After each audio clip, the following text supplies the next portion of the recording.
Esiet sveicināti podkāstā Strādā gudri, nevis smagi. Mani sauc Ilze Čerevko, un šajos raidījumos mēs runājam par to, kā strādāt efektīvāk, produktīvāk, bet tajā pat laikā spēt sasniegt vairāk un tērēt mazāk resursus, protams. Šis raidījums būs veltīts ISO, un es varu uzreiz atzīties, ka es līdz šim domāju tiešām, ka ISO standartizācija ir kaut kas tāds, kas ir birokrātija, ķeksīša pēc. Un to uzņēmumi dara tāpēc, ka tas ir jādara, ka to prasa kādas ārējās instances, bet patiesībā ISO arī ir viens no instrumentiem, kā sakārtot savu uzņēmumu un padarīt to produktīvāku.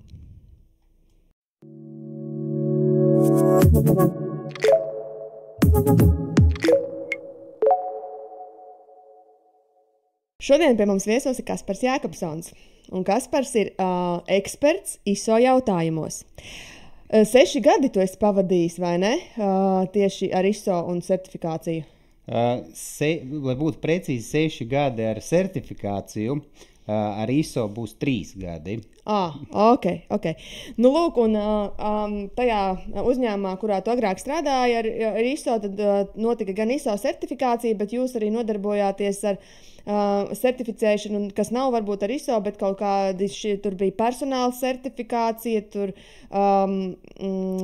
šie te metinātāji un mērnieku certifikācija, bioloģisko lauksaimniecību certifikācija un visāda veida certifikācija. Nu, plašs spektrs, jā. Tur metāla apstrādes uzņēmumi, kā tu minēji, tad vēl darba aizsardzības speciālisti, tur elektrodrošības speciālistu certificēšana, tā kā diezgan daudz ir. Bet to ISO sanāk, tas ir no 2021. gada, jo tur, lai varētu certificēt, pilnvērtīgi, tad tur arī pašai kompānijai ir jāiziet certifikācijas process, kad atnāk uzrauga, novērtē, vai viss ir forši, vai visu dara pēc labākiem principiem, pēc augstākās kvalitātes un tā kā, Jā, tev ir ekspertīze, un šobrīd Kaspars jau ir uzsācis savu uzņēmēju darbību tieši ISO certifikācijas jomā, kā konsultants palīdzēt uzņēmumiem iziet cauri šim certifikācijas dokumentu un birokrātijas sakārtošanai, ja? Jā, jo certifikācijas organizācija nevar palīdzēt uzņēmumiem, ja? Tas ir certifikācijas institūcija aiziet un jau pārbauda jau uzņēmumu, vai tur atbilst visu vai neatbilst, ja? Bet Latvijā, es sapratu, ka ir šausmīgi daudz uzņēmumu, kas tā kā grib ieviest, grib atbilst šiem standartiem augstākiem, bet viņiem īsti nav vai nu resursu vai zināšanas, lai to ieviestu. Ja? Un tikpat svarīgi, ka tās certifikācijas process, tas pats ir arī par ieviešanu. Lai visu to sakārtot un tas tiešām strādāt, ja? Jo daudziem ir tas mīts, ja, kad ISO tas ir vienkārši papīrītis, ja, tur kaut kas kaut ko prasa un vienkārši nostratificēsimies pēc gada atnāks atkal uzraudzība, atkal tur parādīsim papīrus, viss kārtībā. Es gribētu tā kā laust šo stereotipu, jo es redzu tā, ka tas ISO viņš ir tas, kas tiešām palīdz strādāt uzņēmumiem. Kad mēs sākam uzņēmēju darbību, parasti mums ir šis te biznesa plāns. Protams, nekas neiet pēc biznesa plāna, bet vismaz ir vīzija, kā tam būtu jābūt. Jā. Un tālāk tad tas ISO standarts ir tas, kas palīdz vadīt jau šo uzņēmumu, saliekot visas tās lietas uz papīra, lai zinātu, kas ko kā dara pareizi, un tas krietni atvieglo uzņēmumu darbību. Tieši tā, un šī raidījuma mērķis mums arī ir saprast, kā ISO, kā šis standartizācija, certifikāts var palīdzēt uzņēmumiem kļūt efektīvākiem un sakārtot savus procesus, nevis būt kārtējais certifikāts, ko pakar uz nagliņas līdz nākamajam auditam. Un meklēsim arī šodien, kas tad ir kopīgs ISO un Lean domāšanai. Pirmais, manuprāt, tāds jautājums, kas tad ir ISO? Tie 3 burti.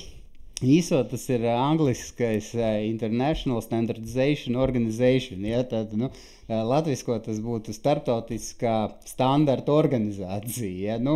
Pēc kādiem standartiem vajadzētu vadīties. Un tie ISO ir diezgan daudz. Tāds pazīstamākais ir ISO 9001, kas ir vispār uzņēmuma vadības standarts, kas izstrādāts 1946. gadā Anglijā. Un, tas, teiksim tā, kad man pirmā saskarsme ar ISO standartu bija 2014. gadā, kad es vēl nestrādāju certifikācijas centrā, un man viens klients paprasīja iepriekšējiem uzņēmumam, vai jums ir ISO 9001 standarts. Es uzreiz iegooglēju, tajā laikā vēl nebija mākslīgais intelekts, bija Google. Un tad tur parādījās tie punkti, kam ir jāatbilst, lai uzņēmums nosertificētos pēc ISO standarta. Un es gāju cauri, un tas bija vienkārši lietas, ko es ikdienā jau darīju un ko es jau biju apskatījis. Pat nezinot, ka tas ir pēc kaut kāda standarta, bet vienkārši normāla uzņēmēja darbības vadība. Ja? Jā, es arī lasīju ISO mājaslapā, ka standarts ir domāts, lai dzīvi darītu vieglāku, drošāku un labāku. Vai tu piekrīti, ka tas tā arī ir, ja visu pareizi izdara? Tieši tā, jo tāds, no dzīves, ja, kā parasti ir uzņēmējs, ja, viņš sāk uzņēmējdarbību, ir šausmīgi iesaistīts, ja, protams, viņš grib vairāk nopelnīt un mazāk darboties, ja, bet beigās sanāk tā, ka viņš nopelna vairāk, bet darbs sanāk vairāk, jo visu laiku darbinieki zvana un prasa, ja, kā mēs rīkojamies šajā situācijā, kā mēs rīkojamies tagad, ko darīt tā.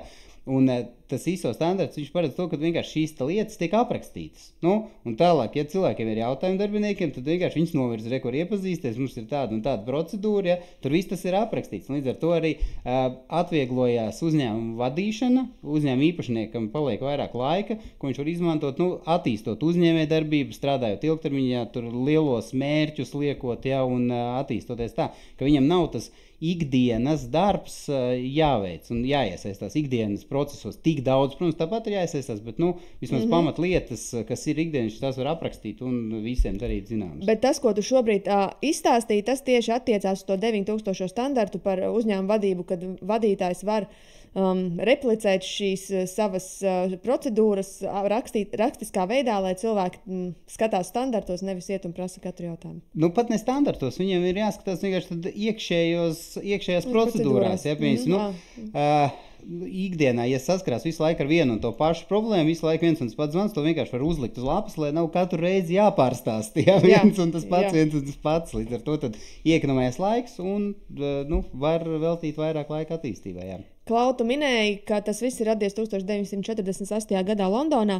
Ja mēs valkam paralēlis ar Lean, tad Lean radās pēckara gados Japānā. Ar domu tādu, ka pēc kara bija ļoti spaidīgi ar resursiem, un tad Toyotai bija jāpieņem lēmums vai no šiem samazinātajiem resursiem izdomāt, kā turpināt ražot vai slēgt ražotni. Vai tu zini, kas bija par pamatu Londonā šiem vīriem sanākot kopā, kāpēc viņi radīja šo ISO standartu? Viņiem tas mērķis galvenais bija, lai veicinātu uzņēmumu kvalitāti, lai veicinātu sadarbību, starptautisko tirdzniecību.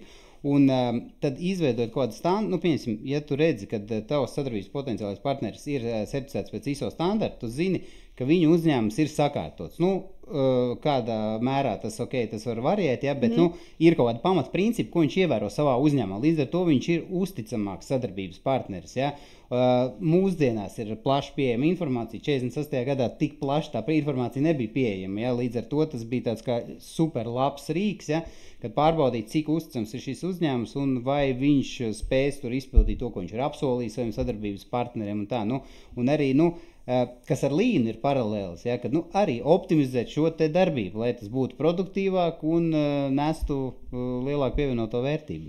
Jā, Klau, mājaslapā es redzēju, ka eksistē 25,640 standarti. Tiešām? Jā, jo tie standarti ir šausmīgi daudz, jo pa lielam katrai lietai tur ir savs standarts. Es teikšu atklāt, es nezinu visus, ja. Es zinu, kas ir tie izplatītākie, piemēram, Latvijā un pasaulē. Ja. Tas, pamats ir tas 9001, kas ir uzņēmuma vadības standarts, un tad tālāk ir tie standarti. Tagad ir vides standarts, kas ir 14,001, kas ir par ilgtspējīgu vidi, kas mūsdienās ir ļoti svarīgi, par ko daudz runā, ja. Tad ir darba aizsardzības standarts, ja, kad, kā tu zini, visiem uzņēmumiem Latvijā pēc likumdošanas ir jābūt darba aizsardzības sistēmai. Ja. Tas vai visiem ir, nezinu, ja, bet vismaz ministra kabineta noteikumi tādi ir. Un tas darba aizsardzības standarts tā kā ir vēl papildus apstiprinājums, ka jā, šajā uzņēmumā darba aizsardzība ir augstā līmenī, domā par darbinieku veselību, drošību un tādām lietām. Tad ir tāds energoefektivitātes standarts 50,001, kas arī, kur uzņēmums skatās, kā viņš var optimālāk, ļoti saistīts ar līniju, kā viņš var optimālāk izmantot savus resursus, samazināt tur, pieņemsim elektrības patēriņu, savā ražotnē, kas ražošanas uzņēmumiem ir ļoti liels izdevums, un tad viņš var visādos veidos, pamēģināt to samazināt, jaunas iekārtas, tur labākas, foršākas, kas var vairāk izdarīt, kaut kā tā. Tad 1, 2, 3, 4, un vēl ir tagad ļoti populārs 27,001 standarts, kas ir IT jomā ļoti svarīgs, jo daudzos iepirkumos prasa, daudz sadarbības partneri ārzemēs prasa, jo tas ir kā dati tiek apstrādāti, kā viņi tiek glabāti, jo nevēl ir tas teiciens, ka dati ir mūsdienu zelts. Ja? Un daudz par to nemaz neaizdomājās. It īpaši Latvijā, jo ārzemēs šausmīgi daudz prasa to standartu. Tur arī ir iekļaut tā datu drošība, ja? Jā. Tas ir tas standarts, viņš apskata, kā uzņēmums, it īpaši IT uzņēmums, jo IT uzņēmumi, viņiem ir pieejas daudziem klientu datiem, kas ir super sensitīvi. Ja konkurence uzzinās, kur kādu pa kādu cenu, iepērc izējmateriālus, varbūt, ka viņš pērk dārgāk, ka viņš pēc tam arī sāk pirkt turpat un samazina savu cenu. Ja? Tāpēc, ko darīt, lai nenoplūst šie dati, ja? Kad, limitēta pieeja, tur netiek glabāti nekur nekādās fleškās. Tas tāds pamats, ja? Bet, lai saprastu, kas tas tāds ir. Mums uzņēmumu Neo arī ir gan 9,000 standarts, gan šis 27,000 standarts, un zinu, kas ir tāds pats jocīgākais, ka tad, kad mēs to standartu ieviesām, mums arī parādījās vēl daudz stingrākas procedūras, un ja es agrāk piezvanīju klientam, vai drīksta vai bāzē pieslēgties, viņš man pateica jā, un tad mēs pieslēdzāmies. Šobrīd mēs prasām oficiālas vēstules no parakstiesīgās personas vai arī projektu vadītāja, un tas viss ir rakstiski, un tā klienti, kāpēc to vajag, jūs taču varat, un klienti paši vēl ļoti diezgan viegprātīgi attiecās pret saviem datiem. Tas ir baigi interesanti, jo, man liekas, tieši to vajadzētu slēpt visu laiku, ja? Bet laiks iet uz priekšu, un mans tas novērojums ir tāds, ka uzņēmēji, kas ir vecumā zem 40 gadiem, viņi vairāk par visu šo te domā, ja? Jo, viņi saprot, kāds tas ir risks, ja? Uzņēmēji, kas jau ir ar ilgāku gadu pieredzi, ja strādā, piemēram, tur no 90 gadiem, viņi vienkārši pirms tam varbūt nav saskārušies ar tādām problēmām, kaut kur noplūst dati, ja? Un kāds konkurents to izmanto pret viņiem, ja? Viņiem liekas, kā tā, viss kārtībā, taču vienmēr strādāja, ja? Un nekas nav noticis, ja? Bet tas arī ir līdz vienam gadījumam, ja? Jo, tomēr konkurence ir nežēlīga mūsdienās, ja? Un katra lieta, kas var iedot to būstu, ja? Viņi ir ļoti svarīgi. Klau, 25,640 standarti, kā tie standarti rodās, kā viņi tik daudz ir, un es tā iedomājos arī, ja man būtu jāsertificē Latvijā kāds ļoti īpašs standarts, vai vispār man kāds varētu palīdzēt? Tur ir tā, ka tos standartus izdod ISO organizācija. Ja? Viņi tur sanāk kopā, izspriež, principā viņi skatās, kas ir aktuāls, ja, uz doto mirkli.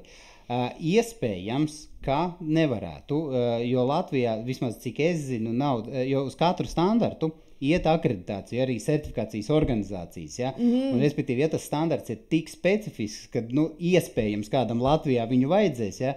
Es neticu, ka certifikācijas organizācijas ir izgājuši šo te procesu, ja? Un tad tev nāktos skatīties kaut kur startautiski, piemēram, uz citām valstīm, ja? Un tad tās izmaksas būtu krietni lielākas nekā certificēt uzņēmumu pēc tā paša 9,001, kur tev var piedāvāt cenu vairāk certifikācijas organizācijas tepat uz vietas Latvijā. Ja? Par to pašu 27,001 arī Latvijā ir 3 organizācijas precīzāk, kas to certificē, ja? Bet vietējie eksperti ir tikai 2 no šīm organizācijām, kas to certificē. Ja? Trešajā organizācijā viņi ir starptautiska kompānija, viņi vienkārši arī piesaista savus ārzemju ekspertus, līdz ar to tad, arī izmaksas certifikācijas procesam ir bišķiņ augstāks. Un kā tas standarts rodās, izstāst, varbūt tu zini, kā viņi ir tik daudz saradušies? Es jau godīgi, es nezinu visus 26,000 standarti, ja? Bet pēc idejas, ka ir kaut kāda lieta un tiek aprakstīta, piemēram, riepu ražošana, ja? Kā pareizi būtu, kas būtu jāievēro riepu ražošanai, jo Ir pieprasījums, uztaisam, uzrakstam standartu. Tas ir līdzīgi kā, piemēram, Latvijas valsts standarti. Ja? Ir kaut kāda problēma, tā tiek aprakstīta un izdot standarts. Ja? Viens no pēdējiem, kas ir tagad jaunums, ir šis mākslīgā intelekta ISO standarts, kas arī ISO šī organizācija ir izdevusi, kā pareizi strādāt ar šo mākslīgo intelektu. Mēs zinām, ka ir Eiropa šī regula, kas ir stājusies jau spēkā, ja? Tur ir pārējais tas periods, ja? Kas nosaka, kas ir jāievēro, ja? Bet arī ISO organizācija ir uztaisījusi savu standartu, pēc kā vadīties un kā pareizi un droši izmantot mākslīgo intelektu. Tad, piemēram, ja kāds uzņēmums savam atbalsta kanālam lieto mākslīgā intelekta rīku, kurš atbild klientam uz kaut kādiem ikdienas jautājumiem, tad viņam būtu iespējams nākotnē jādomā arī par šo ISO standartizāciju. Pirmais viņam ir jādomā par Eiropas regulu. Tas ir numur 1, par ko viņam ir jāpadomā, ja, kā viņš to izmanto, kādus datus viņš tur dod šim mākslīgā intelekta rīkam, ja, kur tie dati pēc tam aiziet, ja, tas viņam viņam jau Eiropas Savienība uzliek. Ja. Bet tas ISO standarts, tas viņam būtu kā papildus apstiprinājums, ka viņš domā un līdz ar to viņa potenciāli klienti, cilvēki, kas interakto ar viņa to mākslīgo intelektu, viņi zina, ka viņu dati ir drošībā un ka viņi var droši tur likt iekšā informāciju. Bet, ja tas ir jauns, tad Latvijā droši vien vēl nevar nosertificēt to? Nav neviena akreditēta institūcija, kas varētu certificēt pēc šī mākslīgā intelekta standarta. Un droši vien, ja tas paliks aktuālāk, tad arī certifikācijas organizācijām par to, kur ir biznesa, tur arī viņi ies uz to pusi. Tieši tā. Mākslīgo intelektu mūsdienās izmanto, man liekas, gandrīz visi uzņēmumi. Es nezinu, varbūt es esmu savā burbulī. Ja? Man liekas, ka tas ir tāds must have jau uzņēmēju darbībā, ja kaut kāds rīks izmantot, bet ar vien vairāk. Ja? Ja nav tā, ka visi izmanto, bet ar vien vairāk tas ienāk mūsu ikdienā. Ja? Un, man patīk tas teiciens, vai tu iemācīsies izmantot to mākslīgo intelektu, vai arī viss tad nāksies iet prom no tirgus. Klau, man vēl viens no teorijas jautājums, pirms mēs pārējām pie praktiskā. Tātad ir šī starptautiskā organizācija, kas šo standartus izdod, viņus apstiprina. Tad ir šīs certifikācijas organizācijas, kuras kāda ir tā hierarhija? Hierarhija ir tāda, ka ir šī starptautiskā ISO organizācija, tālāk ir katrā valstī ir sava uzraugošā institūcija. Mums tā ir Latvijas akreditācijas birojas, kas uzrauga certifikācijas organizācijas.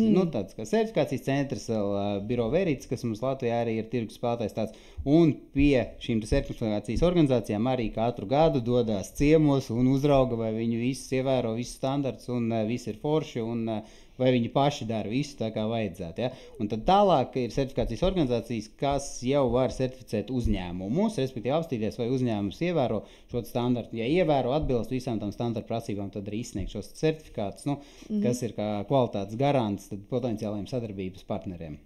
Un tad ir konsultanti, kuri savukārt nav saistīti varbūt ar šo certifikācijas procesu, bet palīdz uzņēmumiem veiksmīgāk ieviest šo certifikāciju. Jā, tieši tā, jo uzņēmējiem nevienmēr ir resursi vai zināšanas, lai ieviestu. Un, es teikšu atklāti, ir tāds cilvēks, kas varētu noteikti ieviest uzņēmumu šo standartu, ir kvalitātes vadītājs, ja? Bet Latvijā mums tie uzņēmumi nav tik lieli, lai varētu atļauties algot kvalitātes vadītāju ikdienā. Ja ir tur 100 pār darbinieki, tad viņiem ir vajadzīgs tas cilvēks uz vietas, kas katru dienu skatās, kā tie procesi iet, vai tiek ievērots, atjaunina viņus un tā. Bet uzņēmumiem, kuram ir 20 darbinieki, tur pirmkārt nebūs ko darīt. Ja? Nemaz tik daudz tam kvalitātes vadītājiem, lai viņš tur būtu noslogots uz 100%. Ja?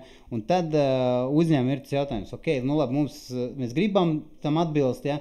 Bet īsti nezinām kā. Un tad ir tie konsultanti, kas var palīdzēt sakārtot šos te procesus. Ja?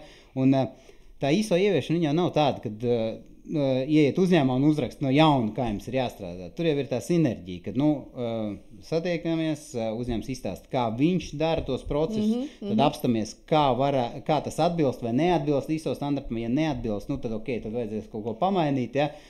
Bet vairāk tā kā apstīties, kā jau tās esošās lietas atbilst. Jā.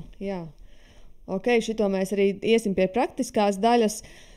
Labi, kas vēl būtu tāds, ko tu gribētu pateikt par ISO kā vispār kā tādu struktūru, starptautisku standartu organizāciju? Man ir tā, ka es saku, ka bet man patīk tas salīdzinājums, ar ko es jau iepriekš teicu ar to biznesa plānu, ja, kad, ja tu sāc strādāt, pirms sāc strādāt, uztais biznesa plānu, kad jau strādā, tad, tev obligāti ir vajadzīgs kaut kāds sistēmas, jo iedomājies, ja tev ir 5 cilvēku uzņēmumā, ja, tad uzņēmuma īpašnieks var ar visiem aprunāties, visu izkontrolēt un saprast, ja, bet līdz ko parādās jau vairāk līmeņu struktūru uzņēmumā, tad ir noteikti vajadzīgs kaut kāds standarts. Var, protams, viest iekšā savu standartu, ja, izdomāt un visu aprakstīt, ja, bet man liekas, ka vienkāršāk ir paņemt jau lietu, kas ir pārbaudīta, ilgu laiku, ja, un arī tas ISO standarts, viņš arī tiek atjaunots visu laiku, ja, iznāk jaunas redakcijas, ja, piemēram, kaut kas vairs nav tik aktuāls, tas tiek izņemts ārā, labots, ja, tur uzlabots, tā kā tāpēc ieteiktu to ISO standartu izvēlēties, ka tas jau ir gatavs, tā kā jau rāmis, pēc kā strādāt. Var, protams, domāt savu jaunu mašīnu, ja, bet, var paņemt jau esošu, ja, tā kā tā. Podkāsta tapšanu atbalsta Moneo uzņēmums, kurā es strādāju. Moneo ir Latvijā radīta uzņēmuma resursu pārvaldības ERP sistēma, kas ļauj iegūt patiesu un operatīvu informāciju par uzņēmumā notiekošo, vadīt ražošanas, tirzniecības un pakalpojumu sniegšanas procesus. Moneo ir efektīva ražošana, kārtība noliktavā un laimīgas grāmatvedis. Ticiet man, grāmatveži mūs mīl!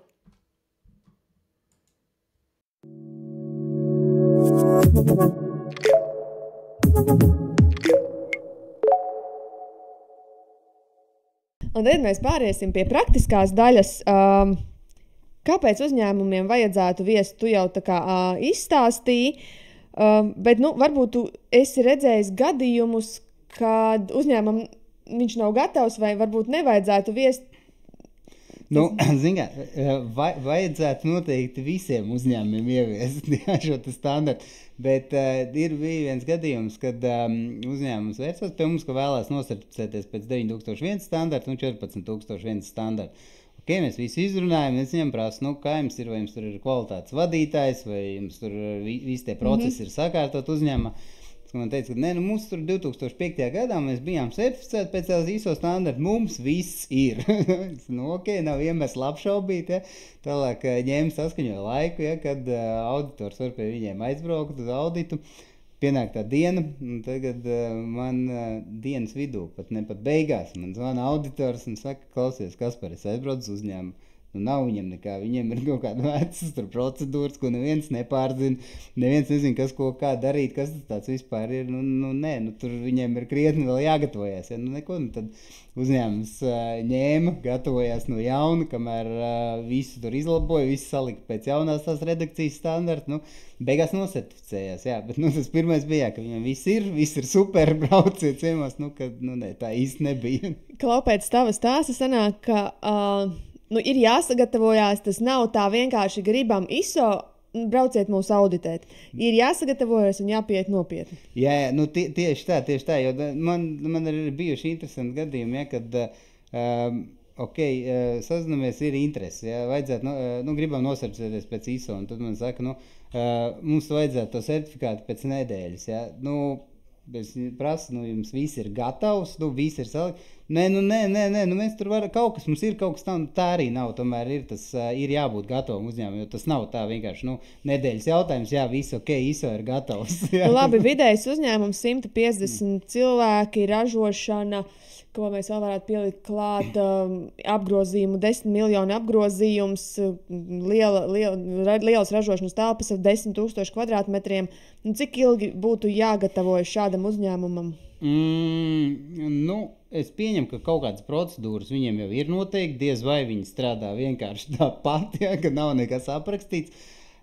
Tādā normālā laikā, tas ir 3-4 mēneši, tā kā ļoti neietekmējot arī uzņēmuma darbu, jo tā sagatavošana viņš arī tomēr ir sinerģija starp uzņēmumu un konsultantu, jo man tā pārliecība ir tāda, ka nav jēga vienkārši paņemt sarakstītās procedūras, ja, iedot uzņēmumam, viņš iemācīsies no galvas viņas uz auditu, ja, tur visu, ka tur ir jābūt tā, ka tas uzņēmums tomēr skatās, lai tas atvieglot viņiem šo ikdienas darbu un lai tas būtu jēgpilni, jo tikai ķeksīšu pēc, nav jēgas, labi, tagad valsts iepirkumos prasa tos ISO 9001 standarti, ja, un tad, Bieži uzņēmumi liekas, nosertificēšos visu, lai man tur stāv, lai ir ķeksīts. Nē, tā nav pareizā pieeja. Pareizā pieeja ir tāda, ka sakārtot tos procesus tā, lai reāli, viens tev būs certifikāts, bet otrais tev arī pati ražošana būs optimizēta, un tu varēsi varbūt vēl vairāk saražot, un nopelnīt, tu minēji 10 miljonus, varbūt ar tiem pašiem resursiem pareizi saliekot, visu kopā tu var nopelnīt 20 miljonus, nemaz nepiesaistot jaunas investīcijas vai ko tādu, vienkārši saliekot tur kaut kādas lietas pareizi. Labi, atnāk uzņēmējs pie tevis un saka, gribu šo 9001 standartu, tas ir vispopulārākais, to arī ņemsim par piemēru. Kas ir tas, kam ir jau jābūt sagatavotam pirms tikties ar konsultantu vai vispār pašiem sākt domāt par ISO ieviešanu? Pašam pirmiem ir jābūt vēlmei. Vēlmei. Ko es ieteiktu? Pats vienkāršākais. Ja uzņēmums domā, ka vai vajag, vai nevajag mums to certifikātu, es ieteiktu vienkārši ieiet lvs.lv mājaslapā, un tur pieejami visi tie ISO standarti. Viņus var nopirkt. Pirmais, es ieteiktu vienkārši iegādāties to ISO standartu, pēc kur jūs vēlaties certificēties. Kas ir LVS? Latvijas valsts standarts.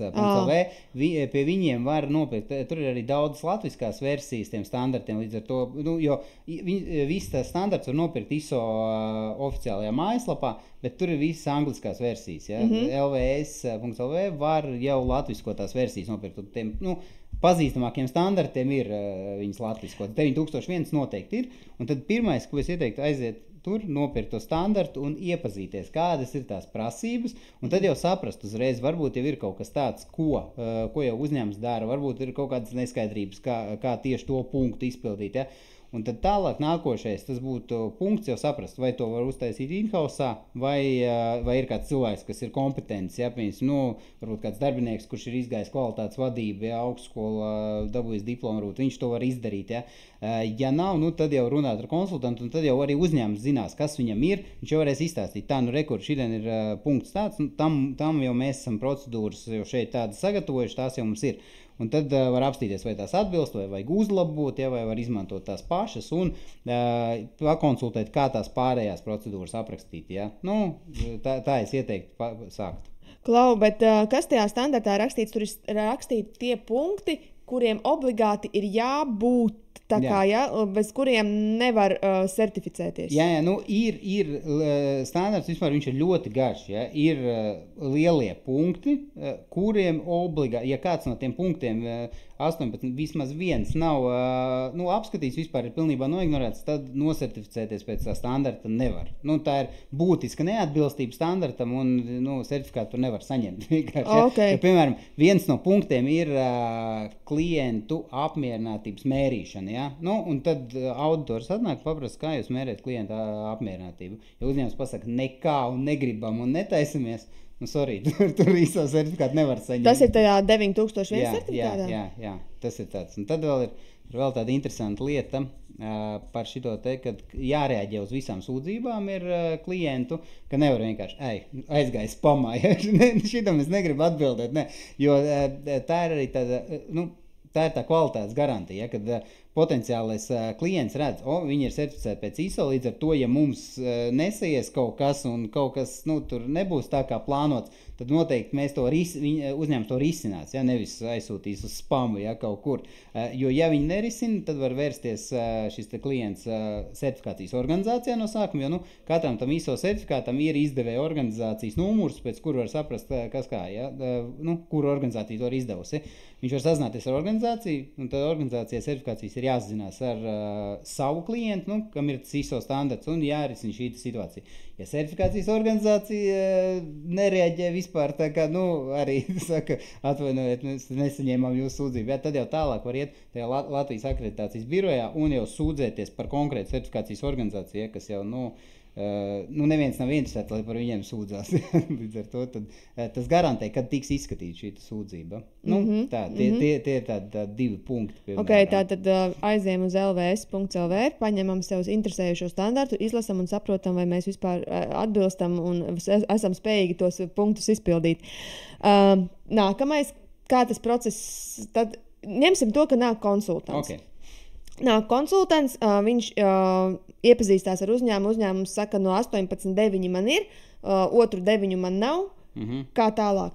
Tālāk tad konsultants viņiem pasaka, ok, šo mēs varam apskatīt, iedod, teiksim tā, iedod ne vadlīnijas, bet iedod jau, jūs variet izmantot šādas te formas, ja, sakārtot tos procesus, kas jums nav, ja, un tālāk uzņēmums skatās un jau liek iekšā, kā viņš to dara, jo atkārtošos vēlreiz, nevajag izdomāt tādas lietas, kā uzņēmums nedara ikdienā, vajag labāk saprast, kā tas sinerģē, tas standarts ar reālajām darbībām. Ja tur galīgi kaut kas neatbilst tam standartam, tad pamainīt bišķiņ, bet, ir šausmīgi grūti uzņēmumā vispār ieviest kaut ko jaunu, parasti ir, tā, ka cīnās pretī darbinieki, tāpēc labāk ir saprast, kā uzņēmums var atbilst tam standartam ar jau esošajām procedūrām, ja? Un tad konsultants arī, protams, iziet cauri jau tām esošajām, kas jau ir sagatavotas, ja, varbūt tās piekoriģēt, tur pakonsultē, ko vajadzētu varbūt savādāk, ja? Un tā ir tā sinerģija starp uzņēmumu un konsultantu tālāk. Ja? Konsultants prasa, kā jūs pieņemsim dariet šīs lietas tālāk. Kāds no uzņēmuma atbild, mēs to darām tā. Tad konsultants to saliek jau dokumentācijā, lai tas izskatītos forši un varētu iet uz auditu.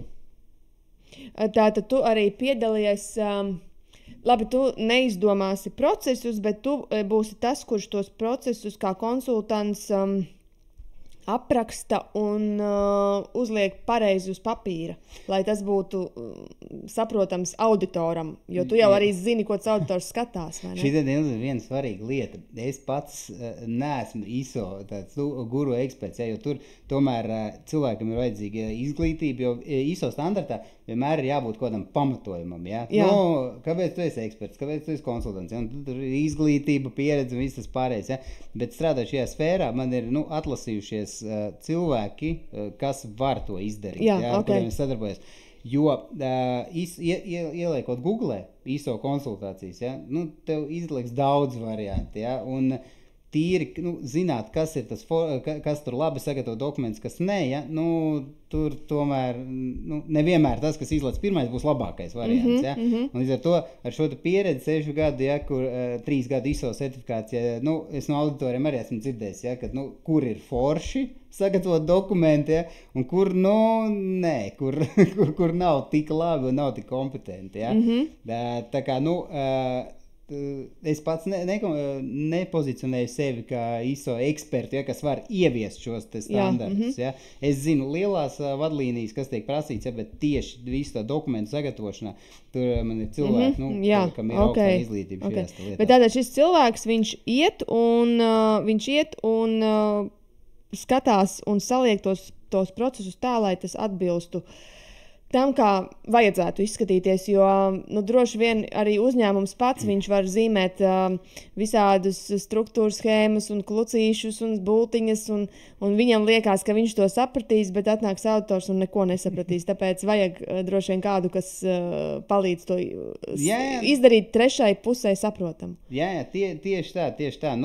Jo ir saprašana, kā tie procesi notiek uzņēmumā, ja? Bet, kā saka, lai tas būtu visiem saprotams, tad nāk konsultants un to saliek tā kā, kā lai saka, tie puzles gabaliņi ir uz galda visi jau, ja, bet viņi ir jāsaliek kopā, lai sanāk tas rezultāts. Kaut kā tā to varētu. Tagad ir 18 punkti, mēs esam visus tos izskatījuši, aprakstījuši. Kas ir nākamais?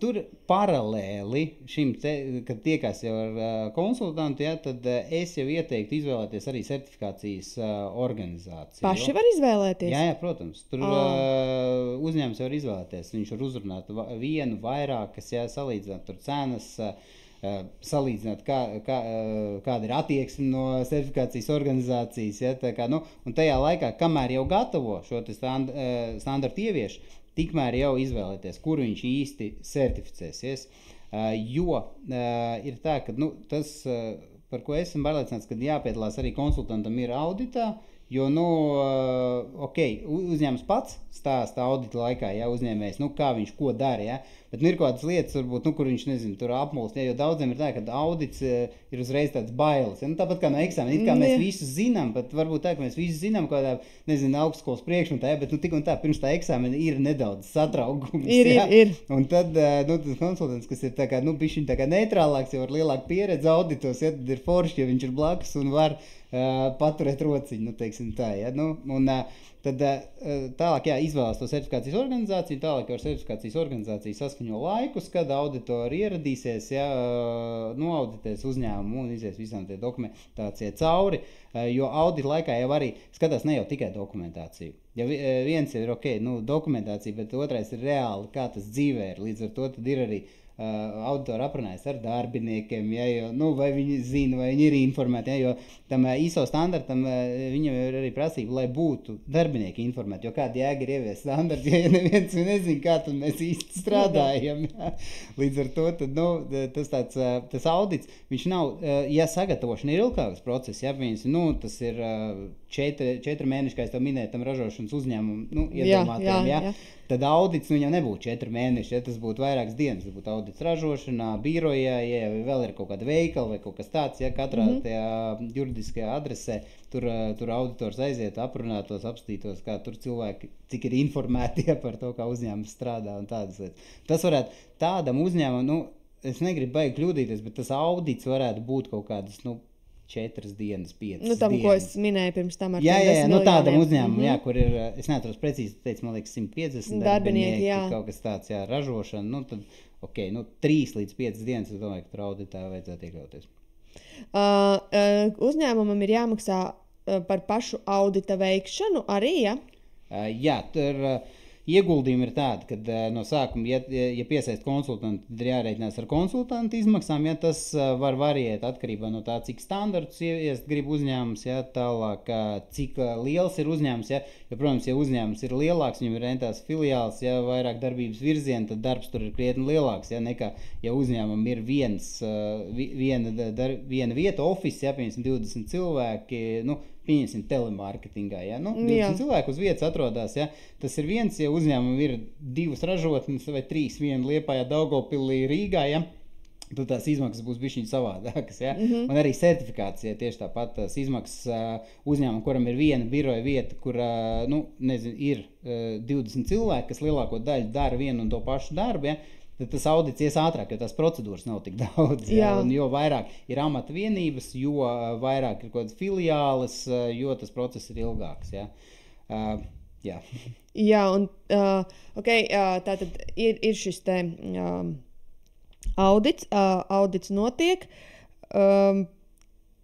Kā tad sanāk, ka tad, kad mēs izstrādājam šīs vadlīnijas, mums būtu jāizsūta saviem darbiniekiem, iepazīstaties, šeit ir mūsu aprakstītie procesi, lai nav tā, ka cilvēks auditoram stāsta kaut ko citu, jo, protams, ka ISO ieviešanas laikā es ticu, ka varētu būt arī tā, ka uzņēmums ierauga, šito mēs daram tā. Nē, vienkārši mainīsim to procesu, darīsim viņu efektīvāk un foršāk, ierakstīsim arī standartā to, ka mēs to darīsim tā, un mums ir jāiepazīstina darbinieki ar to, kā mēs tagad to standartus esam uzrakstījuši, vai ne? Jā, jo tas ir pats galvenais, kad cilvēks zina, kas kā ir jādara. Un tur jau var skatīties, tur jau ir, pieņemsim, nav jau visas procedūras, jau nevajag noinformēt visus darbiniekus par visām procedūrām. Pieņemsim, pārdošanas nodaļai nevajadzēs zināt ražošanas nodaļas procesus, kur kādas materiālus pirkt, kā pasūtīt, tādas lietas. Un atkal uz otro pusi, pieņemsim, ražošanai viņai ir jāzina, viņi zina, kādam ir jābūt produktam, viņam ir sava lieta. Līdz ar to tāds mūsdienīgs variants ir vispār, kad to saliek kaut kādā mākonī šīs procedūras, un tālāk saliek jau pieejas darbiniekiem, kur, pieņemsim, darbinieks, kas strādā ražošanā, viņam ir savas procedūras, kas viņam ir obligāti jāzina, viņš ar viņām iepazīstās, apstiprina, kad ir iepazinies ar tām procedūrām, un tieši tāpat arī pārdošanas nodaļā.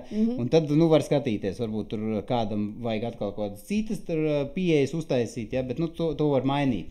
Tā es redzu to ideālo variantu, kad tādā veidā tiek organizēta tā standarta ieviešana. Pēc audita tad seko paša certifikāta standarta izsniegšana, vispirms tas audita rezultāts tiek kaut kādā veidā apstiprināts vai neapstiprināts, un tad pats certifikāta izsniegšana. Jā, sanāk, ja? Nu, auditors, viņš, kad atnāk, jā, viņš iziet cauri visām tām standarta prasībām, apskatās, aprunājas, kā tās ir ievērotas. Ja tās visas tie lielie punkti ir tiešām ievēroti, tad nav pamata neizsniegt certifikātu. Ja? Bet ja kāds nav ievērots, kāds no punktiem, tad audita ziņojuma arī saņem, ka jums ir neatbilstība standartam. Neatbilstība tas nozīmē, ka nav apskatīts vispār vai ir noignorēts vai palaists garām. Ja? Strādājot ar konsultantu, nevajadzētu būt šādām te neatbilstībām. Ja? Bet ir otrā lieta, ir novērojumi. Un novērojumi ir tā, ka tā lieta ir apskatīta, bet auditoram ir savs redzējums, kā viņš to varētu uzlabot. Ja? Un tad viņš atzīmē, ka mēs novērojam, ka varbūt to lietu darīt labāk var. Tā, bet tas novērojums, tas nav tā kā neatbilstība, līdz ar to uzņēmums var saņemt certifikātus, viņš saņem viņu, bet tā lieta iesaka novērst. Ja? Un pēc gada, kad tiekās atkal ar uzņēmumu, ja, tad iet cauri un aprunājas, kā ir šis te ieteikums, novērojums ņemts vērā jau un kā viņš ir risināts. Bet tad, ja auditors aiziet pie cilvēka un cilvēks saka, neko nezina par šiem standartiem, man nav nekāda procedūra, tas arī ir kā neatbilstība? Ir jābūt informētiem. Jā, tas vēlreiz mēs pārliecināti. Jā, pārliecinamies. Tagad, cik bieži tie auditi notiek? Ir tā, ka noteikti tā, ka ir pirmreizējais audits, kad iet cauri visai šī dokumentācijai visai, jo tas ir tā kā no nulles. Ja? Un tad ir uzraudzības audits 1 un uzraudzības audits 2. Ar ko viņi atšķirās? Respektīvi, pirmreizējais audits, tas ir, ka visam iziet cauri, uzraudzības auditos jau skatās tur tos novērojumus un tās lietas, vai arī kaut kādai specifiskām procedūrām iet cauri, ja. Tas ir īsāks. Pirmreizējais ir garāks process, tālāk tie uzraudzības ir īsāki. Un tad pēc šiem 3 gadiem notiek resertifikācija, kad atkal iziet cauri visai šī dokumentācijai uzņēmumi. Ja? Un tā, ar certifikācijas organizāciju tiek slēgts līgums principā uz 3 gadiem. Viņi nav tā, ka viņš ir tur dzīves kontrakts. Ja? Viņi var, protams, atkāpties pamatojot, kāpēc, bet vispār tas ir 3 gadu cikls. Ja? Un tad atkal uzņēmums var skatīties. Mainīt certifikācijas organizāciju arī var jebkurā brīdī, ja? Bet parasti ir tā, ka to 3 gadu ciklu iziet, un tad, ja kaut kas neapmierina, tad varbūt nomaina. Ja? Bet nav kaut kāds noteikums, kad ik pa laikam tomēr tā certifikācijas organizācija ir jāpamaina, tur var sadraudzēties un... Tā nav, jo nav jau tā arī, ka katru gadu īstenībā, pirms audita aizsūta audita plānu uzņēmumam, un tur arī norāda, piemēram, auditori. Ja uzņēmumam, tur 10 gadus atpakaļ bijusi negatīva pieredze tieši ar šo autoru, vienmēr var paprasīt auditoru nomainīt. Un arī var jau prasīt uzņēmums katru gadu citu auditoru, līdz ar to viņš dabūs katru gadu citu skatu, ja? Jo vienam cilvēkam liekas tas svarīgāks, otram atkal tas. Ja? Un tāpēc arī citreiz maina šīs certifikācijas organizācijas, jo ja jau ilgu laiku ir bijis visu laiku viens un tas pats auditors, ja? Tad var sākties tā, ka, kā tu saki, kad jau visu zini, ja? Un tad tā jēga zūd. Ja? Bet tur arī nevar visu laiku viens un tas pats auditors iet uz vienu uzņēmumu. Ja? Tad zūd tas ieguldījums. Lūk, tagad ir pirmais audits noticis, nāks otrais audits, un mēs pa vidu starp šiem abiem auditiem esam sapratuši, mums šī procedūra vai nu ir pilnīgi savādāka, vai kaut kas nestrādā, mēs kaut ko esam izmainījuši, kas mums ir jādara uz nākamo auditu? Nē, tā doma ir kāda. ISO, jebkura procedūra, ISO standarts, viņš ir tāds tā kā dzīves organisms, es teiktu tā, jo visu laiku jau kaut kas mainās, ārējie faktori mainās, iekšējie faktori, varbūt uzņēmums vienkārši, kaut kādu produktu ražoja, neražo pēkšņi. Ja? Visas tās procedūras izmet ārā un nāk jaunas iekšā. Pats galvenais ir tas, lai visi šie lielie punkti tik nosaka. Nevar vienkārši vienā brīdī izdomāt, ka mēs nemērīsim, atkal atgriežamies pie tā, nemērīsim klienta apmierinātību. Tas mums nav svarīgi. Tā nevar izdomāt, ja? Bet var pamainīt. Kad, tagad mēs mērējām klienta apmierinātību šādi, ja? Bet mēs izdomājam, ka tomēr darīsim savādāk. Ja? piemērs, ja, sūtījām e-pastus, lai dabūtu atsauksmes, ja, tagad, nezinu, sūtam WhatsApp ziņas. Tā, vienkārši tad, tad e-pastus mēs izliekam ārā, mēs ieliekam jauno procedūru, kad sūtam visiem WhatsApp ziņas. Tā kā to visu var mainīt, tas nav aizliegts, ja. Un tad jau arī, kad atnāk auditors, jau tajā reizē var teikt, kur mēs te pamainījām šo procedūru šādi, ja, un tad auditors paskatās, iedod savus ieteikumus, ja, novērojumus, ko viņš varbūt darīt labāk, tā. Bet tad sanāk, ka auditoram arī ir jābūt diezgan tādi labi pārzinošam. Nevar iet, piemēram, auditēt energoefektivitāti, neko par to nesaprotot. Jā, protams. Turpat ir tā, ka auditoriem ir sava tie kritēriji, ko var auditēt. Ja? Un ja auditors nav speciālists šajā jomā, tad uz auditu piesaista cilvēku, kas ir kompetents tajā nozarē.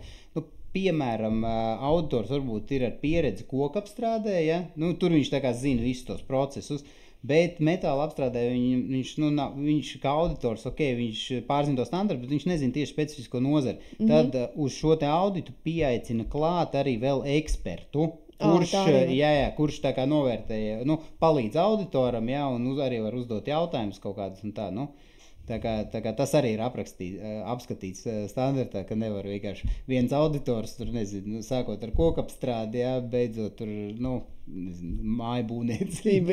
Jā. Tu minēji to, ka klients var pasūdzēties vai certifikācijas vai jau augstākiem orgāniem par to, ka kāds uzņēmums nepilda šo standartu. Kas ir tas, kas, ja pierādās, ka tiešām ir palaists garām un neatbild uz klientu sūdzībām, kas ir tas sots vai kā teiksim, kā tad, kas tiek vērsts pret to uzņēmumu, ja viņš nepilda? Pirmkārt, tad ir jāveic ārkārtas audits. Un tas var būt, ja standartā ir tas, pirmreizējais pēc tam uzraudzības pēc gada un vēl pēc gada uzraudzības, ja, tad šādā gadījumā ir jāveic ārkārtas audits. Jo, ja uzņēmums tur neievēro vienu lietu, ja, tad ir jāiet un jāpārbauda, vai viņi visu pārējo ievēro un turpina strādāt pēc ISO standartiem. Ja. Tas ir viens papildus izmaksas, ar ko uzņēmumam nāksies rēķināties, ja, jo tas arī līgumā ir ielikts, ka, ja ir jāveic ārkārtas audits pamatot, ja, tad, tās ir papildus izmaksas. Ja. Un par to maksā uzņēmums, kuru bauda. Jā, tieši tā. Un, ja viņš galīgi pasaka, nē, visas neievērošu, ja, man ir viena alga, tad certifikātu anulē. Tad certifikāts tiek anulēts, ja, un kas viņam tas risks, ja viņam ir kāds sadarbības partneri, kas ir prasījuši šo te ISO standartu, ja, piemēram, lielās veikalu ķēdes ārzemēs, jo visiem saviem sadarbības partneriem uzliek par prasību tur 9001 vai tur, kādu citu standartu, ja. Un, ja viņš zaudē, līdz ar to viņš var zaudēt uzreiz arī šo te klientu, jā. Tā kā, tad riski ir diezgan augsti un, Bet var jau arī ārkārtas audita rezultātā pierādīties, ka šī sūdzība nav pamatota, bet tas tāpat ir uz uzņēmuma izmaksām. Jā. Nē, no sākuma jau noteikti ir jāskatās par šo sūdzību. Ja, kas kā iet, vai tā, vai nav vienkārši, es nezinu, kāds cilvēks vienkārši izdomājis pasūdzēties, nepamatot. Ja. Tā kā no sākuma tā jau ir kaut kāda komunikācija. Ja. Vai tas vispār, nezinu, varbūt viņš nemaz nav viņu klients, ja, un nav tā situācija, par ko viņš sūdzās, ka vispār tāda reāli nav bijusi. Ja. Es nezinu, pieņemsim, uzņēmums tirgo mašīnas, ja, un tur kaut kāds klients tur sūdzās, nezinu, par to, ka traktors viņam slikti strādā, ja, tad, sorry, tas nav. Jā. Tas nav tas gadījums, bet ja viņi, pieņemsim, pārdod mašīnas un tur ir kaut kāda garantija iedota, ja, klientam kaut kas ir noticis un viņš sūdzās un nereaģē vispār neko, tad tā ir pamatota pretenzija un tad, ir jāveic šis ārkārtas audits. Ko tu vēl teiktu uzņēmumiem? Tādas 3 galvenās lietas, kas būtu jāņem vērā, tad, kad uzsāk šo procedūru, dzīvo ar šo. Piemēram, var jau arī būt tā, ka uzņēmums vienā brīdī saprot, nesertificēšos vairāk. Tās arī tiesības uzņēmumam. Jā, ok.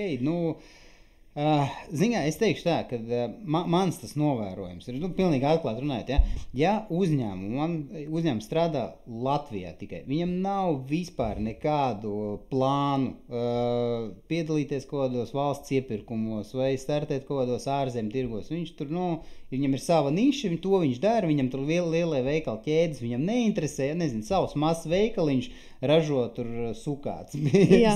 Nu, tad viņam tas ISO standarts nebūs nepieciešams. Ja? Nu, teikšu atklāt. Ja? Bet, ja uzņēmums tomēr skatās, ka viņš gribētu startēt kādos valsts iepirkumos, ja?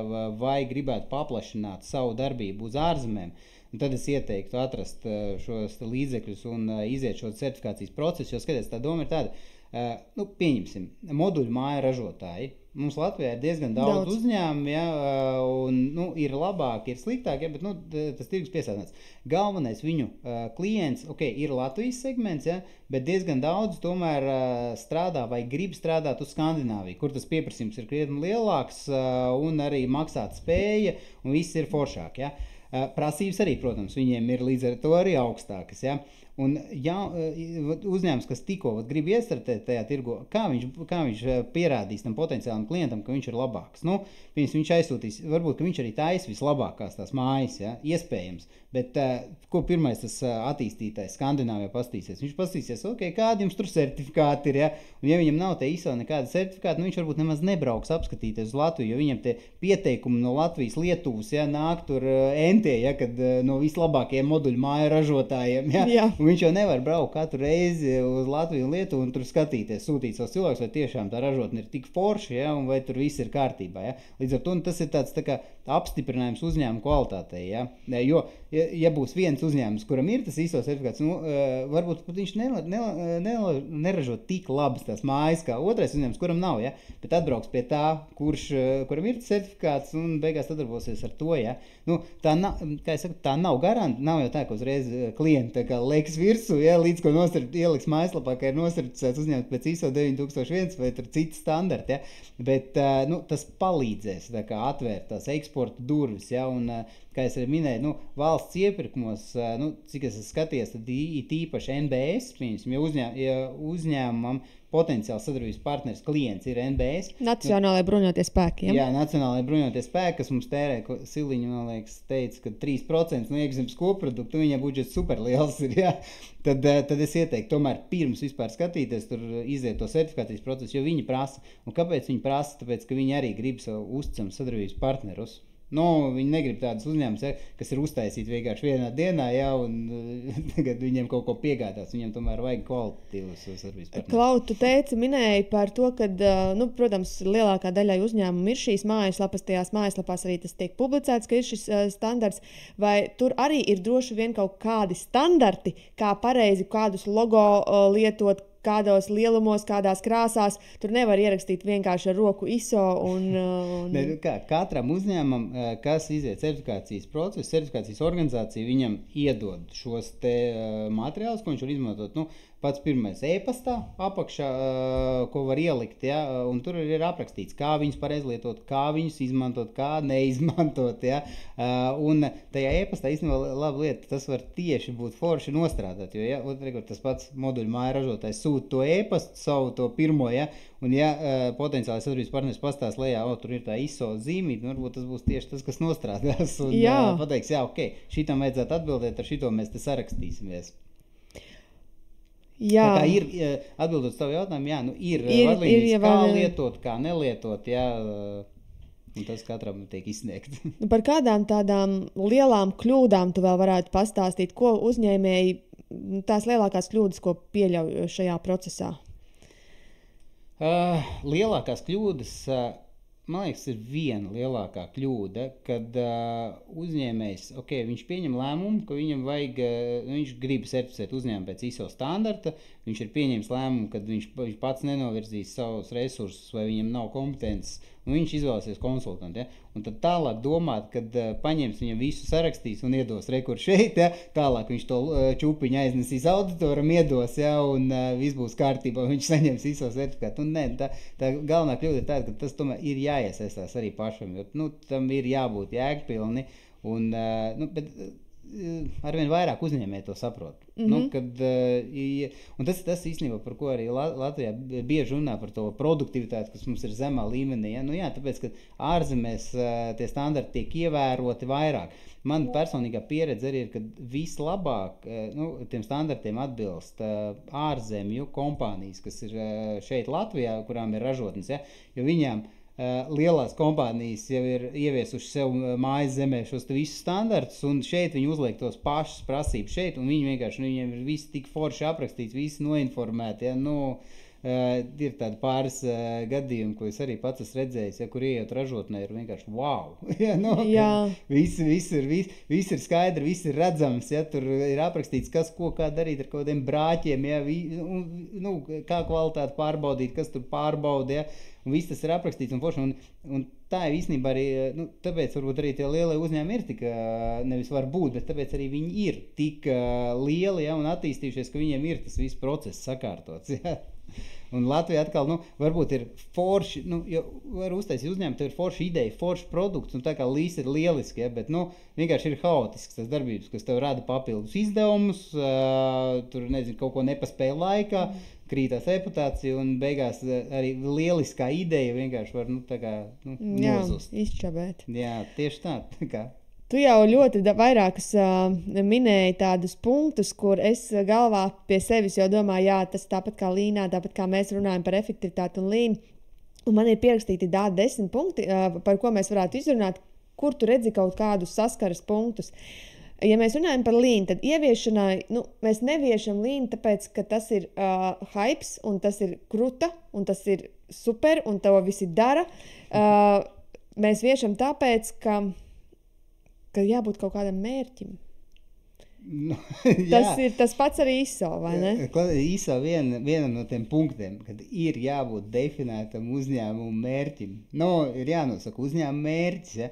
Jo tur, tas jau pats par sevi saprotams, kā var būt, kā var kaut ko darīt, ja tu nezini, kāpēc tu to dari, uz ko tu gribi sasniegt. Ja? Vienkārši haos. Savādāk tas ir haos, vienkārši haotiska darbība, ja nav mērķis. Līnā fokus ir uz zudumiem. Mēs skatāmies procesus un mēģinam izskaust to, ko var nedarīt, ko dara lieki, ko dara dubultā. ISO nav tendēts uz to, lai izķertu kaut kādas neefektīvas rīcības. Viņš nav tendēts uz to, ja, bet viešot tos procesus jau var identificēties kaut kādas lietas, ja, bet tas ISO tāds mērķis tas nav. Līnu nevar ieviest bez vadības atbalsta. Es domāju, viennozīmīgi. Tas jau liekas par jebkuru lietu, kad, ja uzņēmuma vadība īpašnieki ir pret, tur nekas labs nevar varbūt sanākt. Viņi nav pret, bet viņi arī neaktīvi iesaistās. Tas ir tas, ko es tev minēju, ja, kas ir tā viena no lielākajām problēmām, kad, vienkārši, kas sagaida, kad, visu man te izdarīs manā vietā un viss būs forši. Nē, ir tomēr jābūt, bet uzņēmuma īpašnieki arī tomēr ir ieinteresēti, jo tas ir viņu lolojums, ja, un lai tas būtu forši un viss sanāk, viņš arī tomēr ir ieinteresēts. Viņš tur ieguldīs nežēlīgi daudz enerģijas, laika savu, ja, tur finanšu resursus arī no daudz kā atteicies, un tad viņš ir ieinteresēts, lai tas viss ietu labi un forši. Lean arī nozīmē to, lai tā filozofija strādātu un attīstītos uzņēmumā. Visiem ir jābūt vienā laivā uzņēmuma līmenī, arī visiem darbiniekiem ir jāsako līdz šīm Lean principiem, visām atrunātajām lietām, par ko mēs esam vienojušies, ka mēs to darām. Tur droši vien kaut kas līdzīgs arī ar ISO. Tur ir tādas paralēlas, jā, jo tas arī, ko es saku uzņēmuma īpašniekiem vadībai, kad jūs atbrīvosiet savu laiku, jā, jo cilvēki jums nezvanīs vairāk tik bieži, ja? Un tādā veidā viņi arī ir ieinteresēti iepazīties ar tām procedūrām, ja, lai tur lieki netraucētu vadību. Tā kā, nevienmēr visi, protams, ir ieinteresēti un super priecīgi, bet, ja to pareizi pozicionē, tad noteikti, ka jā, kad, arī darbinieki saprot, kad tas ir forši. Tas, ko vēl mēs runājam par Leanu attiecībā ir, ka tā nav akcija, tas ir dzīvesveids. Ja tu sāc ar to dzīvot, tad tu ar to dzīvo, kamēr vien uzņēmums pastāv. Un visu laiku attīsti un uzlabot to esošo situāciju, tos esošos arī standartus, Leanā arī standarti. Mēs visu laiku uzlabojam to jau, kā mēs šobrīd strādājam, skatāmies, kā mēs šo esošo situāciju vēl vairāk varam uzlabot. Tas arī ir attiecināms uz ISO. Līdzīgi kā es teicu, jā, ka tas ir tagad dzīves organisms, kur visu laiku kaut kas mainās, kaut kas nāk klāt, kaut kas iet projām, vairs nav aktuāli. Tā kā, jā, tas ir tā, ka visu laiku kaut kas ir jāuzlabo. Šo nākamo jautājumu tu gan man laikam jau atbildēji, ka mēs sakam, ka Lean var strādāt arī viena cilvēku uzņēmumā, nav jābūt lielām korporācijām, lai efektivizētu savus procesus, bet, varbūt viena cilvēka organizācijai mazai nevajag ISO, jā? Zini, kā ir interesanta lieta. Ir certificēs arī viena cilvēka uzņēmumi. Zini, kāpēc? Ja viņi grib piedalīties NBS iepirkumā. Ne tikai NBS, ir jau arī ārpus NBS ir organizācijas, piemēram, kas certificēs pēc ISO standarta, un viņi savās procedūrās ieliek, kad sadarbības partneris viņi izvērtē, vadoties pēc tā, vai viņiem ir ISO certifikāts. Ja?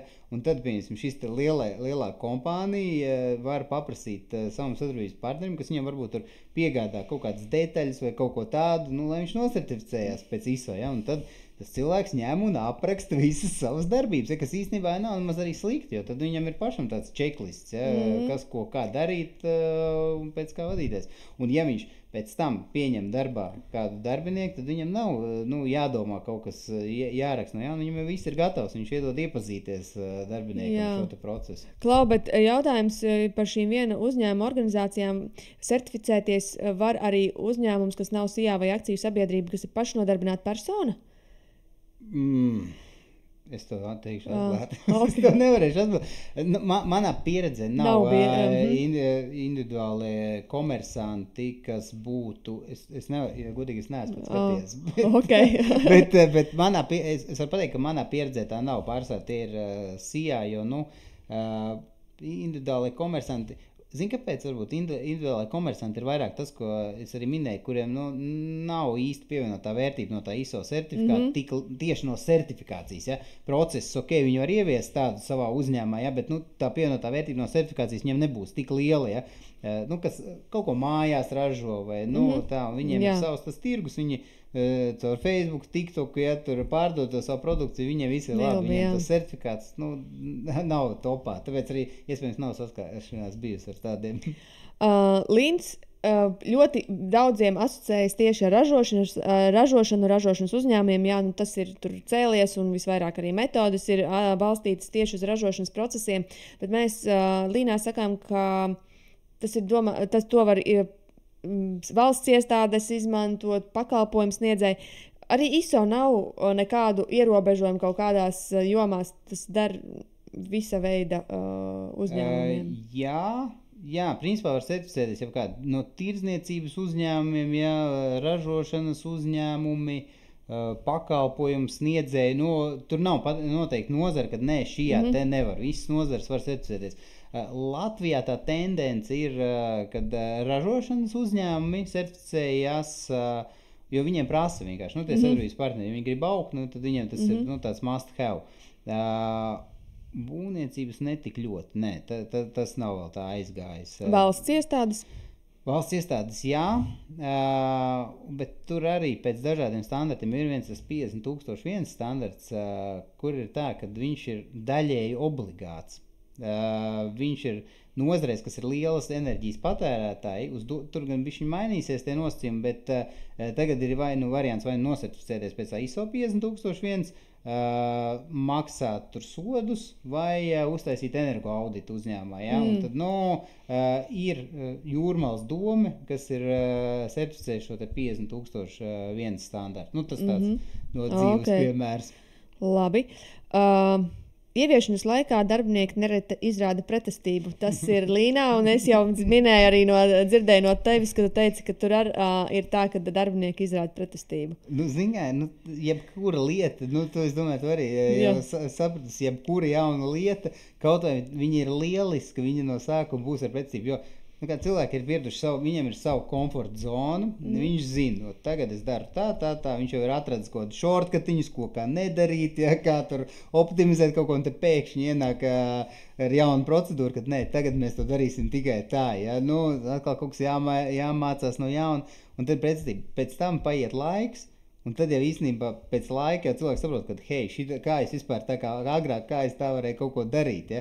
Bet tas ir ar visu, ja? Un jebkurā uzņēmumā, pieņemsim, ja man jau sistēma arī ieviešot, noteikti tur ikdienā tev sanāk cīnīties ar darbiniekiem, ka viņam tur tas ir jāvad iekšā, ja? Bet beigās, tu, kad to visu saliek, viņš saprot, ka, jā, forši to var apstīties, kur tev kāda atlikuma ir, ja? Un tev tur nav jāiet uz, noliktavas otro galu, un vēl tu nevari atrast, kur tev kaut kas ir nolikts, ja, jo tev nav uzskaita. Tā sistēma apskaties, ja tur viss ir pareizi nomarķēts, tad tu rekur tajā un tajā ailē, tev ir tāds materiāls, ja tu aizēji, un viņš tur ir. Ja, bet no sākuma jau to neviens netic tam. Ja, un tieši tāpat arī ar to ISO ir, kad arī vieglāk un ātrāk ir apstīties to, aprakstīt to procedūru, kā pasūtīt, ja, nekā tur zvanīt visu laiku vadītājiem, ja, kurš varbūt nevar tieši tajā laikā atbildēt, tas ir ātrāk un foršāk viss iet uz priekšu.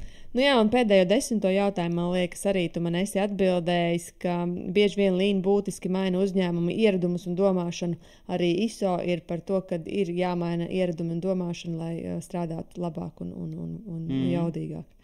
Jā, ziņā, tur jau par šito Leanu, es vairāk paskatījos tieši, kad mēs ar tevi satikāmies. Pirms tam es biju dzirdējis, bet tā baigi nebija fokusēs un īstenībā baigi labā lieta, jo tas pats arī pirmsākums, ko tu teici Japānā, tas uzreiz ir tā kā, jā, Japāņi māk strādāt, viņiem tomēr ir tik daudz veiksmīgu uzņēmumu, ja, un tieši tāpat ar to ISO arī, ja visā pasaulē strādā pēc tiem standartiem uzņēmumu un veiksmīgi strādā, ja, tad, es domāju, ka mums Latvijā arī nevajag neko jaunu izdomāt, vienkārši, ir jāsaliek visi procesi un tad arī sanāks labāk.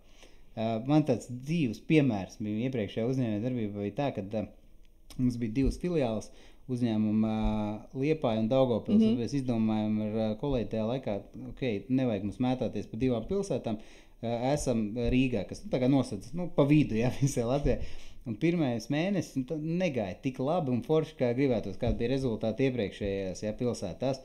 Un mēs sapratām, ka viena lieta, ka mēs neesam uzlikuši plānu uz papīra, ticēs vai ne, mēs salikām plānu, pirmkārt mērķis, ko mēs gribam, tālāk salikām, kas mums ir jāizdara, tas, un viss sanāca, it kā pirms tam tas bija viss zināms, ja, bet uzliekot vienkārši to uz lapas, un viss tā arī izlikās, un tas ir tas, kad, varbūt liekas, ka viss strādā forši, bet, ieviešot uzlabojumus kaut kādus, vai tas ir Leans vai ISO, ja, tu vari pacelt to savu uzņēmēju darbību citā līmenī.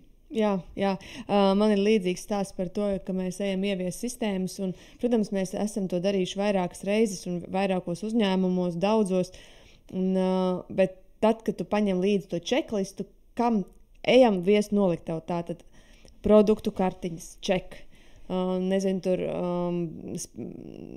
mērvienības ček, un tad, kad tu tam visam izēji cauri, tu nevari kļūdīties, nevari aizmirst, un tu vienmēr zini, kas tev ir jādara. Tas uzreiz ietaupa laiku. Kāda ir situācija ar ISO Latvijā, salīdzinot ar pasauli? Tu jau gan bišķiņ pieminēji, bet varbūt tev ir vēl kas, ko pieminēt. Mēs esam atkal topa lejas galā šajā jautājumā, vai mēs esam kaut kur pa vidu un...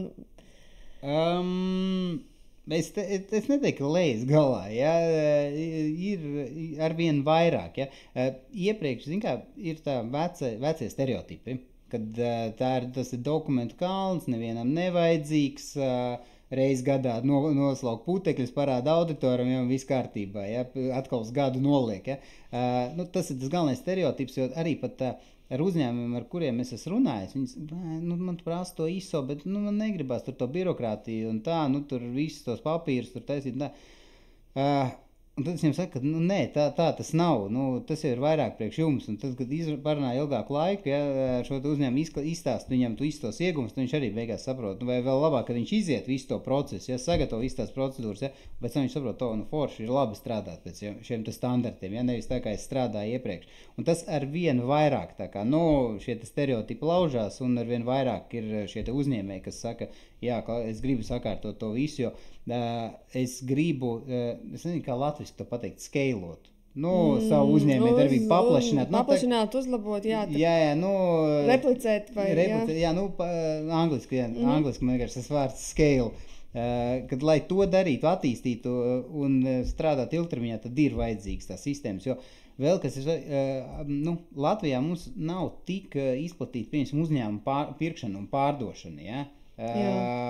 Ārzemēs tas ir atsevišķi biznesa, pārdot uzņēmumu savēsnīs kārtībā. Pamazām mums tas Latvijā ieiet, kad kompānijās ieiet kādi investori, ja? Sakārto šo te kompāniju un tad tālāk pārdod, ja? Bet tas tā pamazām iet. Un tur, lai tu varētu pārdot savu kompāniju, tad tev arī noteikti ir vajadzīgas šīs sistēmas, jo savādāk tu nedabūsi neko, tev pašam liksies, ka kompānija ir supervērtīga, bet īstenībā izņemot ārā vienu atslēgas cilvēku, tas kompānijas vērtības zūd, jo viņš zina visu par visu, kur kas kā ir jāpasūta, piemēram, ražošanā. Ja? Viņš viens cilvēks, piemēram, Kaspars zina visu, un visu darbojās, ja? Bet līdz ko Kaspars aiziet, tā vienkārši tā ražošanas var arī apstāties. Ja ir salikti šie te procesi visi, tad var Kaspara vietā atrast arī kādu citu cilvēku, ja? Un tādā veidā arī uzņēmēji varbūt viņam vajadzētu domāt arī par to, kā iziet ārā no biznesa, jo, skaties, cilvēks ir veltījis visu savu dzīvi tur uzņēmumu, super viņu uzaudzējis, viss ir kārtībā, viņš par visu zina, visu atbild, ja viss viņam strādā. Bet ko darīt tālāk? Varbūt, piemēram, bērni viņam neredzēs to uzņēmē darbību, kā tur super lieta, kur viņi arī grib iesaistīties. Viņi varbūt savu uzņēmumu atvērs, ja? Vai tur vispār nesaistīt. Ja? Un tad kādā brīdī jau tas uzņēmums būs jāpārdod, jo visu mūžu jau arī nestrādās līdz 80, 90 gadiem. Ja? Tad tās sistēmas ieviest ir noteikti vērtīgi jau pašā sākumā. Kad sāk to uzņēmē darbību un līdz, ko tu sāc attīstīties, jau ar skatu tad nākotnē, kad, ko tu pēc tam varēsi darīt ar to uzņēmumu, vai pārdot viņu, vai nodot kādu, jo arī pat nodot, ja nodot bērniem, ja, tad, kā tu viņam nodos, tu visu esi darījis, ja, un, ja tu ej projām, tad tas arī pēc tam būs lēmts neveiksmē, tā kā tas tāds par ilgtermiņu. Īstenībā par šo pirkšanu pārdošanas pat nebija iedomājusies, bet tas ir tiešām tāds labs punkts, kā tad nodot tālāk, ja viss ir galvā vienā. Man laikam šobrīd jautājumu vairs nav, bet es ticu, ka mūsu skatītājiem, kuri interesējas par ISO ieviešanu, varētu būt arī jautājumi. Un tagad jūs šeit video apakšā redzat Kaspara kontaktus. Droši varat sazināties ar Kasparu, ja jums ir domās vai plānos ieviest ISO vai ir kaut kādi jautājumi. Kaspars palīdzēs pareizi? Jā, noteikti. Variet rakstīt, zvanīt, kā ir ērtāk. Tā kā, ja tu arī nezinās kādu no tiem 25,640 standartiem, tad tev būs vismaz versijas, kur to meklēt, vai ne? Zini kā, es varu izstāstīt atkal gadījumu no dzīves, ja? Ko es arī vienmēr saku visiem cilvēkiem, ar ko es runāju, par certifikāciju vai kādiem standartiem, zvaniet man, ja es pats nevarēšu jums palīdzēt, es noteikti varēšu ieteikt kādu, kas jums palīdz, jums nevajadzēs Googlē prasīt, ja, vai mākslīgām intelektam, tagad stāst no dzīves. Man brāļa sieva, arī maz uzņēmēji, ja, taisa bērnu tur cepurītes, drēbes un ko tādu. Vienu brīdi viņi domāja, varbūt viņi arī vajag kaut kādu certifikāciju. Viņi piezvanīja man, un es noskaidroju, ko un kādu certifikāciju viņi tur var uztaisīt un kas būtu jēgpilni, tur, cik man aizņem, kādu stundu laika, ja. Es domāju, ja viņa pati būtu gājusi tam cauri, viņai tas aizņemt, mēnesi varbūt, ja, tur saprast, kas, ko, kā, ja. Tā kā, tas ir tāds, kad, man tā pieredze ir tomēr šajās lietās, un tas aizņem krietni mazāk laika saprast, kas, ko, kā vajag vai nevajag. Konsultācija biznesa vispār, man liekas, balstās uz to, ka kāds zina kaut ko viņš jau zina, un tu aizej un paņem viņa zināšanas un pats netērē laiku, lai tā zināšanas iegūtu. Tas ir tieši par to. Jā, tieši tā. Nav certifikācijas jomā jānostrādā 6 gadi. Lai varētu. Jā. Paldies tev, un tad lai veicās, un paldies, ka atnāci. Jā, paldies, ka uzaicināji. Okay. Tas tad šodien arī viss. Paldies, ka klausījāties. Ja jums šī tēma ir interesanta, varat sekot līdzi Spotify, Apple podcastu un YouTube platformās, kā arī rakstīt man uz e-pastu ilze.cerefko@gmail.com, ja jums ir kādi jautājumi, kā arī varbūt jums ir ierosinājumi kādai tēmai, kuru jūs ļoti labprāt gribētu dzirdēt turpmāk. Uz redzīti!